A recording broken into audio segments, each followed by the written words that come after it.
So guys, കഴിഞ്ഞ 2 ദിവസവും uncertainty ആയിരുന്നു. ഒരു ഡയറക്ഷൻ നമുക്ക് കണ്ടുപിടിക്കാൻ പറ്റിയില്ല, അതുകൊണ്ട് ട്രേഡ് ചെയ്തിട്ടില്ല.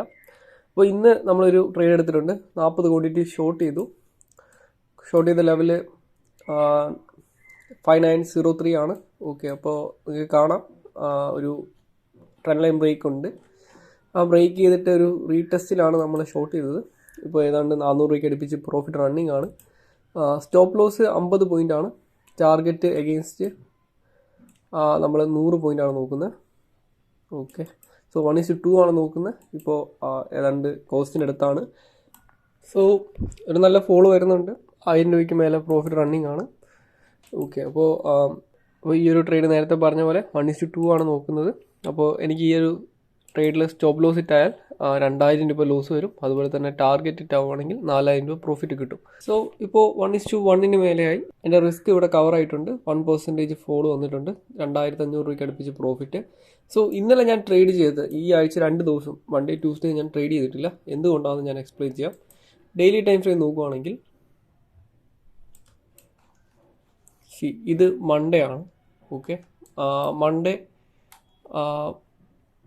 പ്രയർ ഡേ ഓൾറെഡി ഉള്ള ട്രെൻഡ് എന്ന് പറയുന്നത് ഡൗൺ സൈഡാണ്. കുറേ ദിവസമായിട്ട്, എനിക്കൊന്ന് 2-3 ആഴ്ചയായിട്ട് ട്രെൻഡ് ഡൗൺ സൈഡിലോട്ടാണ് ബജാജ് ഫിനാൻസ് മൂവ് ചെയ്യുന്നത്. സോ ഒരു ഷോർട്ട് ടേം ട്രെൻഡ് എന്ന് പറയുന്നത് ഡൗൺ സൈഡാണ്. ഓക്കെ, അപ്പോൾ നമുക്ക് കാണാൻ പറ്റും ഈ ഒരു സപ്പോർട്ട് ലെവൽ, ഈ ഒരു ലെവൽ അപ്രോച്ച് ചെയ്യായിരുന്നു. ഒരു നല്ലൊരു എന്താ പറയുക, ഒരു കീ പിവറ്റ് റേഞ്ചാണിത്. ഇവിടെ വന്നിട്ട് ഒരു നല്ലൊരു ഷാർപ്പ് ടേൺ എടുത്ത ഒരു റേഞ്ചാണ് ഇവിടെ. ഓക്കെ, അപ്പോൾ ഇതൊരു കീ പിവറ്റ് ലെവലാണ്. അപ്പോൾ ആ ഒരു ലെവൽ അപ്രോച്ച് ചെയ്യുന്ന ആയിരുന്നു മൺഡേ. സോ ഈ ഒരു ട്രെൻഡ് കണ്ടിന്യൂ ചെയ്യുമോ അതോ റിവേഴ്സൽ വരുമോ എന്ന് നമുക്കറിയത്തില്ല.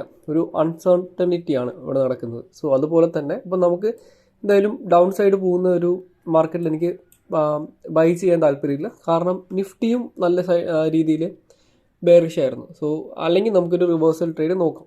ഇവിടെ നമുക്ക് മറ്റേ ഫോൾസ് ബ്രേക്ക്ഔട്ട് ഞാനൊരു സ്ട്രാറ്റജി എക്സ്പ്ലെയിൻ ചെയ്തിട്ടുണ്ട്. അത് ഇവിടെ വർക്ക് ചെയ്യുന്നുണ്ട്. ഇവിടെ നമുക്ക് ആ ഫോൾസ് ബ്രേക്ക്ഔട്ട് സ്ട്രാറ്റജി യൂസ് ചെയ്ത് ട്രേഡ് എടുത്താൽ നമുക്ക് ആ മൺഡേ പ്രോഫിറ്റ് ആവുമായിരുന്നു. പക്ഷേ നിഫ്റ്റി സപ്പോർട്ട് ചെയ്യാത്തതുകൊണ്ട് ഞാൻ ബൈ സൈഡ് നോക്കിയില്ല. അപ്പോൾ ആ ഒരു എൻ്റെ ഒരു ആൻറ്റിസിപ്പേഷൻ കറക്റ്റായിരുന്നു. മൺഡേ ആദ്യം ഒരു ബെയറിഷ് ആയിട്ട് ക്ലോസ് ചെയ്തു. 50 മിനിറ്റ് ടൈം ഫ്രെയിം ക്യാനിൽ ബെയറിഷ് ആയിട്ട് ക്ലോസ് ചെയ്തു. പിന്നെ ഒരു നല്ലൊരു അപ്സൈഡ് മൂവ്മെൻ്റ് ആയിരുന്നു. ഏതാണ്ട് ആദ്യത്തെ ഡേ ലോ തൊട്ട് 300 പോയിൻറ്റ്സ് മൂവ് ചെയ്തു ബജാജ്. അപ്പോൾ നമ്മൾ ആ ഒരു മൂവ്മെൻറ്റ് മിസ് ചെയ്തു. സോ എനിക്ക് അൺസർട്ടനിറ്റി ആയതുകൊണ്ടാണ് ഞാൻ ട്രേഡ് ചെയ്യാത്തത്. പക്ഷേ എനിക്ക് പ്രോബബ്ലി അവിടെ ഒരു ബൈ എടുത്തിരുന്നു എന്നുണ്ടെങ്കിൽ, നിഫ്റ്റി സപ്പോർട്ട് ചെയ്ത് നിഫ്റ്റി ബെയറിഷ് അല്ലായിരുന്നു എന്നുണ്ടെങ്കിൽ ഞാൻ ബൈ ചെയ്തേനെ. പക്ഷേ മൺഡേ നിഫ്റ്റിയും അത്യാവശ്യം ആദ്യം ബെയറിഷ് സിഗ്നൽ വന്നിട്ട് തിരിച്ചു കയറിപ്പോയി.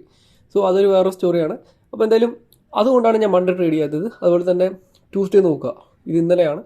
അപ്പോൾ ഇന്നലെ ഓൾറെഡി ഇവിടെ ഒരു ഡെയിലി ടൈം ഫ്രെയിം നോക്കുവാണെങ്കിൽ 1 hour ടൈം ഫ്രെയിം നോക്കുവാണെങ്കിൽ ഒരു പിൻ ബാറൊക്കെ കാണാൻ പറ്റും. സോ ഒരു സ്റ്റിൽ ഒരു റേഞ്ചിലാണ് ഇത് ട്രേഡ് ചെയ്യുന്നത്. ഒരു ഗ്യാപ്പ് ഉണ്ട്, ഈ ഒരു റേഞ്ചിലാണ് ട്രേഡ് ചെയ്യുന്നത്. So first 50 minute time frame ക്യാനിൽ ബെയറിഷ് ആയിരുന്നു. പക്ഷേ എനിക്ക് അവിടെ ഒരു സെല്ല് ചെയ്യാൻ ഒരു കോൺഫിഡൻസ് ഇല്ലായിരുന്നു. കാരണം മുന്നത്തെ ദിവസത്തെ മൂവ്മെൻറ്റ് നോക്കുക, ഡെയിലി ടൈം ഫ്രെയിമിൽ അത്യാവശ്യം ഒരു എന്താ പറയുക, ഒരു ഡോജി ടൈപ്പ് ക്യാനിലൊക്കെയാണ് ഫോം ചെയ്തത്. സോ അതുകൊണ്ട് തന്നെ ഞാൻ അവിടെ ട്രേഡ് എടുത്തില്ല. ഒരു മൂഡ് സെറ്റ് ചെയ്യാൻ വേണ്ടിയിട്ട്, അതായത് ഒരു അടുത്ത ഡയറക്ഷൻ എങ്ങോട്ടാണ്, ഇതൊരു റിവേഴ്സലായിട്ട് വരുമോ. കാര്യം ഓൾറെഡി ഇവിടുത്തെ സപ്പോർട്ട് എടുത്തിട്ടുണ്ട്. നേരത്തെ പറഞ്ഞ സപ്പോർട്ട് ഇവിടെ മൺഡേത്തെ ക്യാൻഡിൽ എടുത്തിട്ടുണ്ട്. ഇവിടുത്തെ സപ്പോർട്ട് എടുത്തു. അപ്പോൾ ഇനിയൊരു തിരിച്ചൊരു റിവേഴ്സൽ വരാനാണോ ചാൻസ് എന്ന് അറിയാൻ വേണ്ടിയിട്ട് നമ്മൾ വെയിറ്റ് ചെയ്തു. ഓക്കെ, അപ്പോൾ അതുകൊണ്ട് ഞാൻ ഇന്നലെയും ട്രേഡ് ചെയ്തില്ല. പക്ഷേ ഇന്ന് നമുക്കത് മനസ്സിലായി, കൺഫേമായി ഒരു ബെയറിഷ് മൂവ്മെൻറ്റ് വരാനാണ് ചാൻസ് കൂടുതലെന്ന്. അപ്പോൾ അതുകൊണ്ടാണ് ഇന്ന് നമ്മൾ ട്രേഡ് എടുത്തത്. ഇപ്പോൾ ഏതാണ്ട് 2500 രൂപയ്ക്ക് അടുപ്പിച്ച് പ്രോഫിറ്റ് റണ്ണിങ് ആണ്, 2600 രൂപ. ഓക്കെ, അപ്പോൾ ഈ ട്രേഡ് എങ്ങനെ പോകും നോക്കാം. അപ്പോൾ ഇത് ഒരു സേഫ് ട്രേഡാണ്. നമുക്കിപ്പോൾ ഇത്രയും കൺഫർമേഷൻ ഉണ്ട്. അപ്പോൾ നമുക്കൊരു സ്റ്റോറിയും മനസ്സിലായി. അപ്പോൾ നമുക്കിതിൽ ടാർഗറ്റ് ഇട്ടാവാനുള്ള ചാൻസസ് വളരെ കൂടുതലാണ്. സോ ഇപ്പോൾ നോക്കുവാണെങ്കിൽ നമുക്ക് കാണാൻ പറ്റും ഒരു കൺസോൾട്ടേഷൻ നടക്കുവാണ് ബജാജ് ഫിനാൻസിൽ. ഓക്കെ, സോ ഒരു കൺസോൾട്ടേഷൻ ഫേസ് റണ്ണിങ് ആണ്. അപ്പോൾ പ്രോബബ്ലി ടാർഗറ്റിനെയും കാട്ടിയും കൂടുതൽ മൂവ്മെൻറ്റ് വരാനുള്ള ചാൻസസ് ഉണ്ട്. നമുക്ക് എന്തായാലും വെയിറ്റ് ചെയ്യാം. ഇപ്പോൾ ഏതാണ്ട് 3000 റുപ്പീസിന് അടുപ്പിച്ച് പ്രോഫിറ്റ് റണ്ണിങ് ആണ്. സോ നമുക്ക് എന്തായാലും ടാർഗറ്റ് കിട്ടുമെന്ന് നോക്കാം.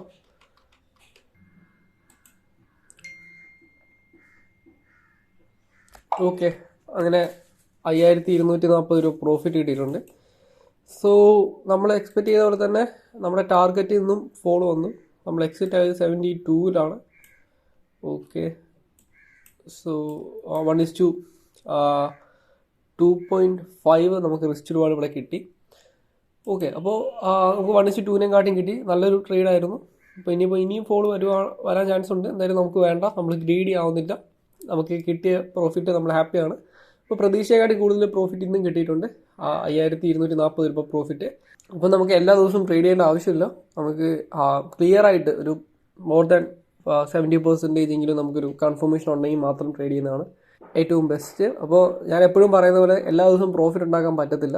സോ ഏറ്റവും കൂടുതൽ പ്രോഫിറ്റ് ഉണ്ടാക്കാൻ ചാൻസ് ഉള്ള ദിവസങ്ങളിൽ ട്രേഡ് ചെയ്യുന്നതാണ് ഏറ്റവും ബെസ്റ്റ് ഡിസിഷൻ എന്ന് പറയുന്നത്. അപ്പോൾ ഈ വീഡിയോ യൂസ്ഫുൾ ആയെന്ന് ഞാൻ പ്രതീക്ഷിക്കുന്നു. പുതിയ വീഡിയോ ആയിട്ട് വീണ്ടും കാണാം. ബൈ.